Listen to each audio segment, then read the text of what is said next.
Muy buenos días, queridos amigos. Les habla Henry Boyce. Yo soy abogado y candidato a magíster en Derecho Constitucional de la Universidad Católica y hoy día salió publicada una carta mía en el diario La Tercera hablando de uno de los problemas y vacíos jurídicos más graves de este proceso constituyente. Y a solicitud de muchas personas quise grabar esta explicación para que la difundan y para que podamos hacerla llegar a la mayor cantidad de personas posible. Resulta que el artículo 127 de la Constitución actual es aquel artículo que establece los quórums de modificación de la Constitución. Dicho de otra manera, la cantidad de acuerdo parlamentario que se requiere en el Congreso Nacional para modificar la Constitución. Y se puede cambiar completa o sorpresa usando el famoso quórum de los 2/3. Es decir, como es el quórum más exigente, si algún sector político lo consigue, puede cambiar completa la Constitución. Cualquier parte de la Constitución teniendo ese nivel de acuerdo es posible de ser reformada en el Congreso Nacional. ¿Cuándo fue la última vez que se usó el famoso quórum de los 2/3? Bueno, cuando se introdujo la Ley de Reforma Constitucional 21.200, que es la que regula el plebiscito. Es decir, esto que se nos propone votar en los próximos 5 días en el plebiscito del 25 de octubre. Pues bien, esta ley, por razones naturales, ¿no es cierto? Es muy difícil hacer una buena política pública y una tan compleja en un par de semanas. Tiene muchos vacíos jurídicos, entre otros el famoso tema de los 2/3, que no se entiende en el proceso constituyente porque el artículo 133 solamente señala cómo integrar normas a la nueva constitución, pero no qué pasa con las materias que hoy día son constitucionales y que durante el eventual trabajo de una asamblea constituyente no reúnan el quórum de los 2/3. Y yo les diría que otro de los vacíos jurídicos más grandes que tiene la reforma es el siguiente que yo denuncio hoy en la carta a La Tercera, que es la falta de coordinación que tuvo la ley 21.200 con precisamente el artículo 127, que fue el que permitió integrar esa ley y sus modificaciones normativas a la Constitución.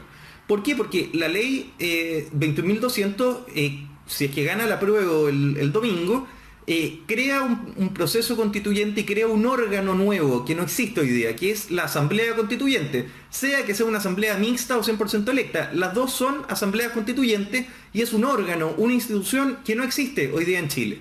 ¿Cuál es la atribución que tiene esa asamblea constituyente? Hacer una nueva constitución, lo que se llama el poder constituyente, en este caso originario, porque generaría desde el origen, desde cero, una nueva constitución política para el país.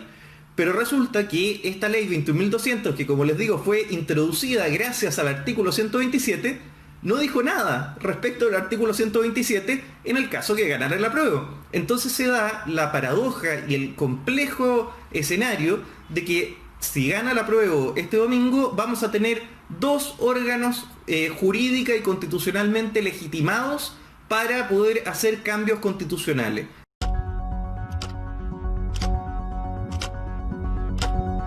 Entonces se da la paradoja y el complejo escenario de que si gana el apruebo este domingo vamos a tener dos órganos jurídica y constitucionalmente legitimados para poder hacer cambios constitucionales. El Congreso Nacional, en virtud del artículo 127 que ya tiene, que siempre ha tenido, digamos, y esta nueva Asamblea Constituyente.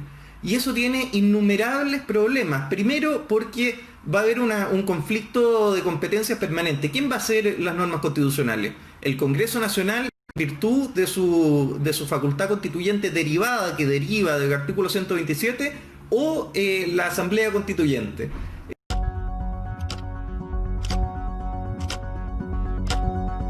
Va a haber un conflicto de competencias permanente. ¿Quién va a hacer las normas constitucionales? ¿El Congreso Nacional, en virtud de su facultad constituyente derivada, que deriva del artículo 127, o la Asamblea Constituyente? Seguramente van a estar peleándose permanentemente las atribuciones al respecto. Otro problema, ¿qué pasa si el Congreso Nacional, en uso del artículo 127, que es una norma de rango constitucional, modifica de nuevo las normas del proceso constituyente y cambia, por ejemplo, la composición del órgano, cambia el plebiscito de salida, saca el plebiscito de salida, etcétera? ¿Cuánta modificación se les ocurra?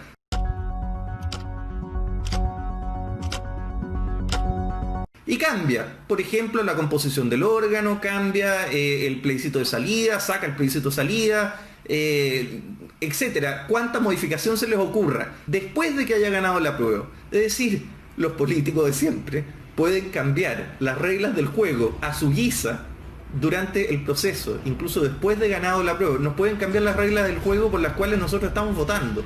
Ese y muchísimos otros problemas más son los que surgen de este vacío normativo que genera una situación gravísima en nuestro país.